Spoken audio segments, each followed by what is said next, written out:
The Nazi concentration and extermination camps, known for their torturous conditions and deaths, are the most famous.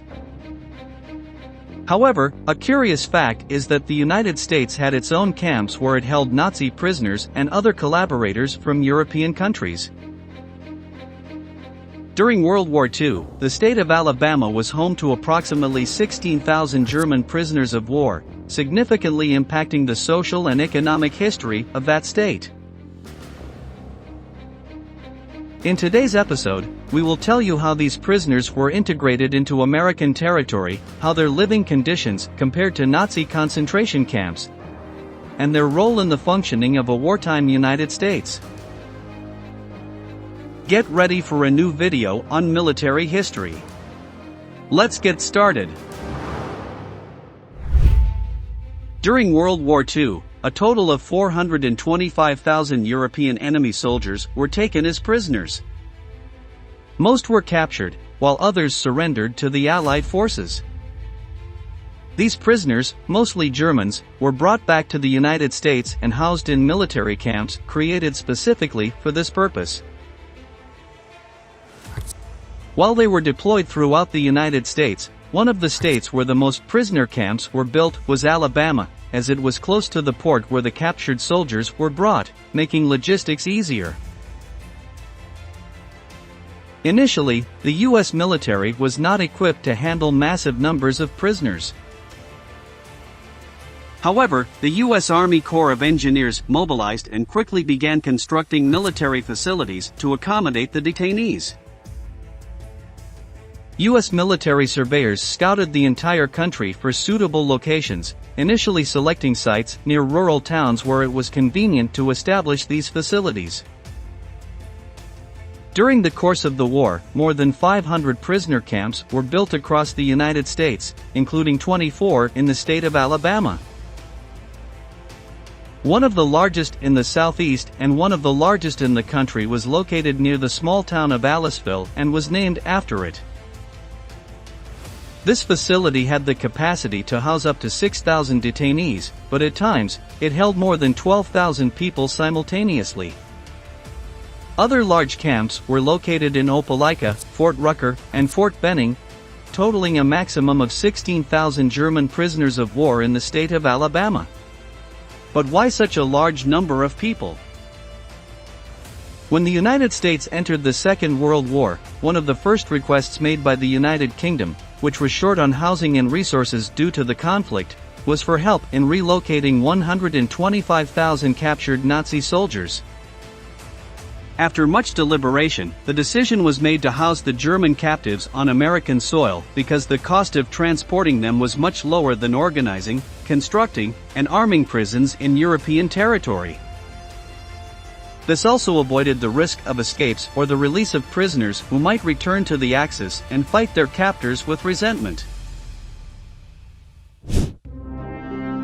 Rural southern cities were chosen as camp locations for several reasons. One of them was their distance from the industrial war factories in the north. Additionally, the favorable climate in the south made it easier and, above all, cheaper to house the captives in good living conditions.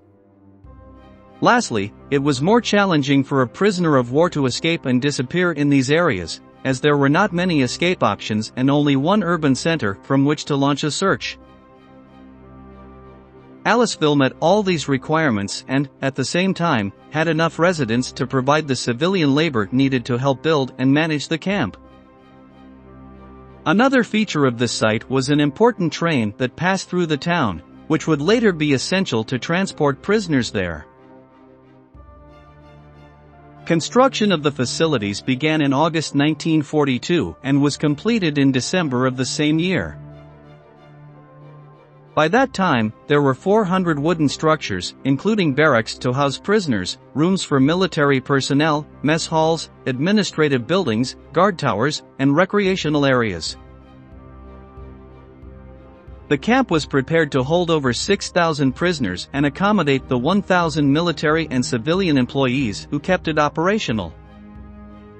The construction of these facilities was kept secret to prevent fear among the population and to avoid security problems or even sabotage by Nazi sympathizers. We heard all kinds of tales, you know. We heard that the Japanese were coming in here, and everybody was fearful about that. We certainly didn't want them.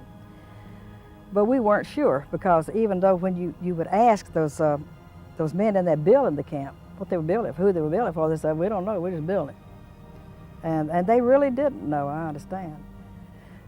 So we weren't sure who was coming until just a few days before.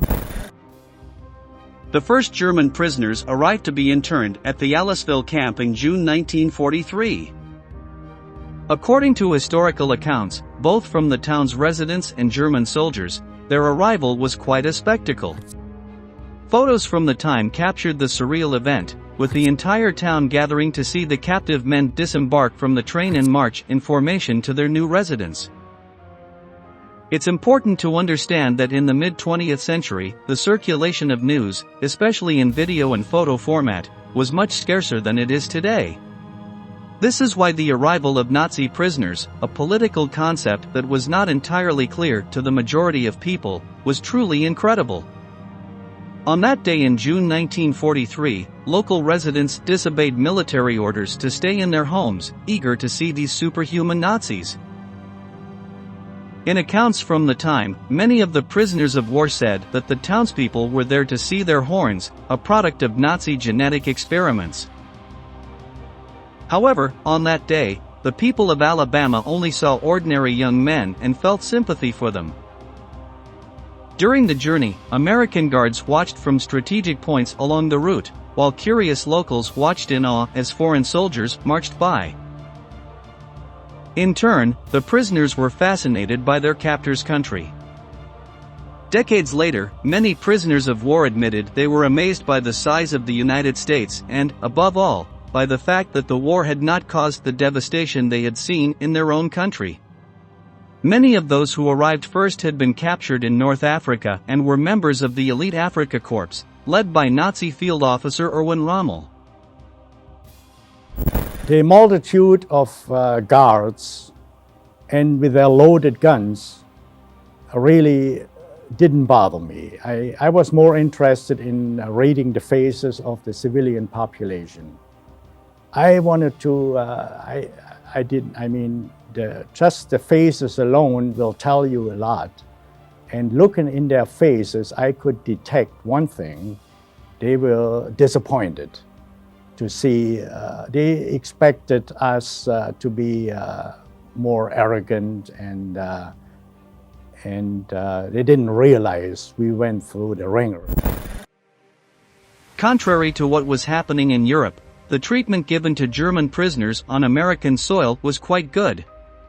In fact, many critics of the camps complained that the prisoners of war had it better than most Americans, who still faced food and supply shortages due to the war.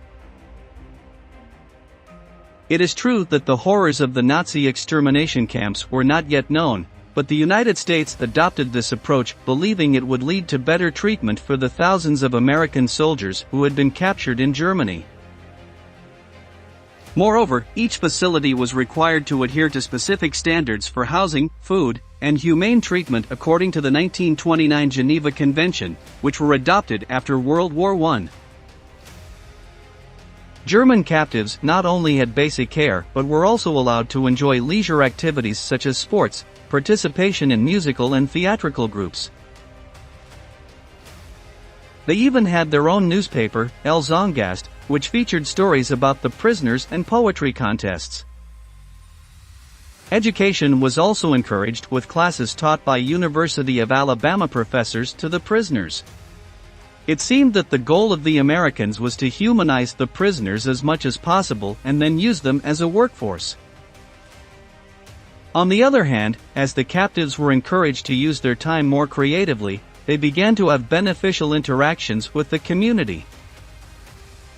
Local charities and the administration of rural producers provided the captives with supplies to develop various trades, which would later be utilized by the surrounding communities. When the prisoners were allowed to write letters to Germany, many described the kind treatment they experienced in the prisoner camps and encouraged family and friends at home to surrender.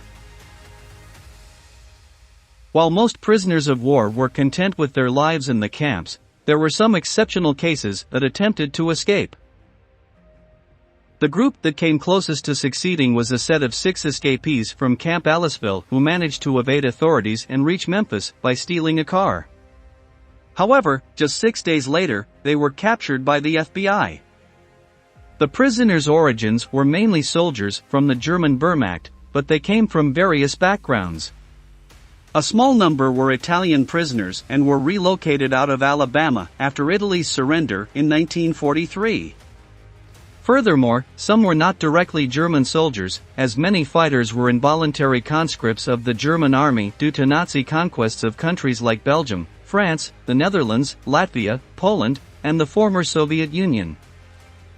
Additionally, there were several hundred prisoners from North Africa classified by the army as Arabs, without even attempting to determine their national origin. The most surprising and atypical group was a set of 17 Irish volunteers of the Wehrmacht who believed in the National Socialist regime.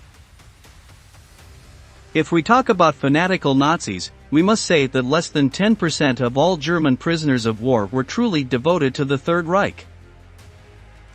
However, they were the most reactionary, and in many American camps in Alabama, these prisoners harassed, punished, or even killed fellow captives they considered cowards or too comfortable for abandoning the cause and surrendering to the Americans. Dr. Stephen Fleck, the physician at Camp Aliceville, attested that most of the killings were carried out with hands or some kitchen implements. The Nazis killed their fellow prisoners in cold blood, either with knives or by strangulation during the night. This was due to what they considered treason to the party. No one reported these incidents because anyone who did would probably meet a similar fate. When the US military revealed to the prisoners the horrible crimes committed by the Hitler regime through war films and other period images, many renounced National Socialist ideology.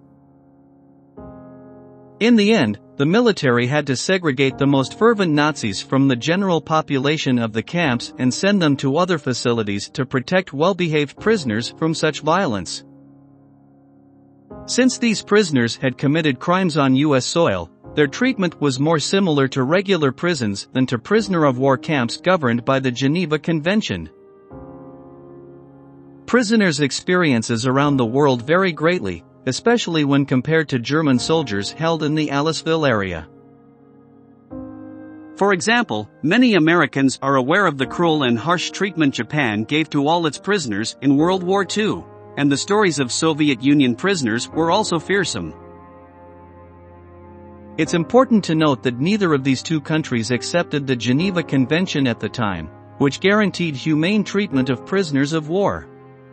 While Germany had signed the treaty, it did not adhere to it to the same extent as the United States.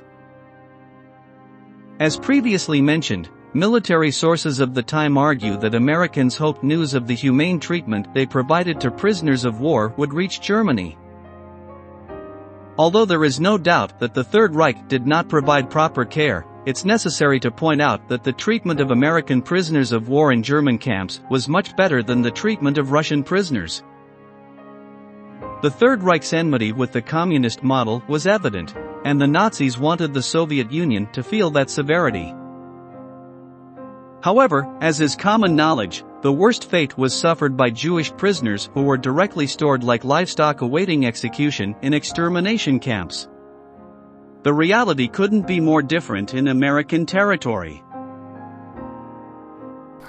Several years after the end of World War II, during a celebration to remember the good treatment provided in the Alabama camps, the daughter of a former captive remembered that German prisoners of war captured by Russian forces had to eat cockroaches to survive.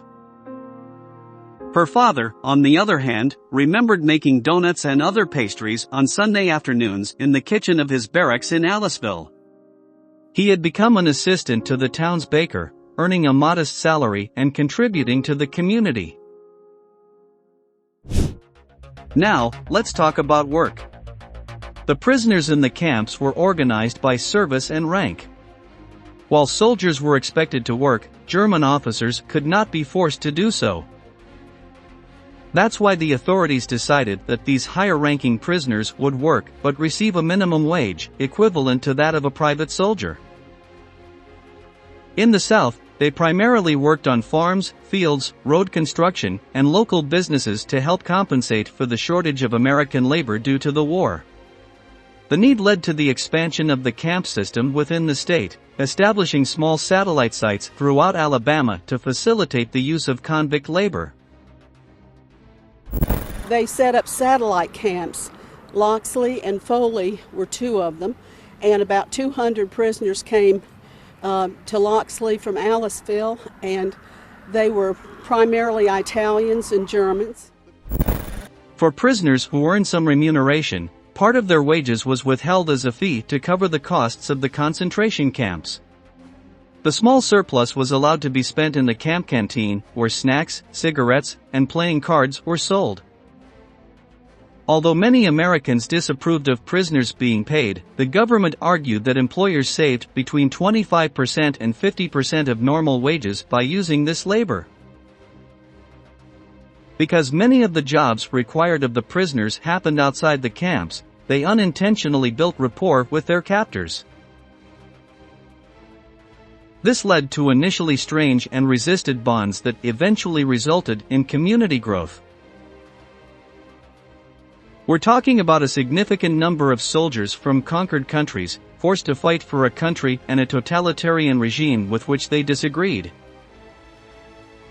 The fact that they were treated humanely in this new and unfamiliar land, where they could work and have a decent prisoner's life, was something the detainees repaid with hard work and effort. They needed a place to put prisoners from Germany, so they housed them in several of these locations throughout the state, and this was one of them. And the Germans went out and worked the crops at that point. From what we've heard, the Germans loved it here. Once World War II ended, the soldiers no longer qualified as prisoners of war, and their lives changed suddenly. Officers were no longer exempt from work, and the U.S. government reduced rations for the camps, forcing the Germans to find ways to earn a living. After most former prisoners of war returned to Europe, they were forced to work in Great Britain, France, or any other Allied country, helping to rebuild those nations devastated by the war for months or years before they were allowed to return home. The incredible thing is that many of these former German prisoners, once they had completed their penance of helping to restore the victorious countries, chose to return to the United States, specifically to Alabama, to try to rebuild their lives there instead of returning to their native Germany.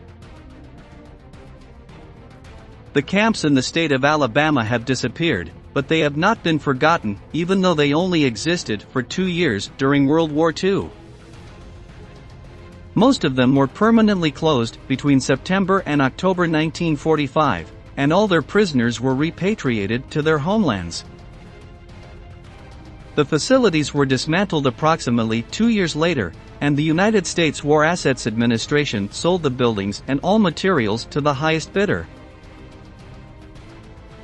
A stone chimney that once heated the officers' building is all that remains today at the former location of Aliceville's most significant prisoner camp. We're nearing the end of this episode, and we wanted to ask, did you know about the existence of these camps and the treatment given to the prisoners by the Americans? Leave your comments below so we can read them. That's it for today's video. We appreciate you for watching until the end, and we look forward to seeing you in the upcoming installments of Military History.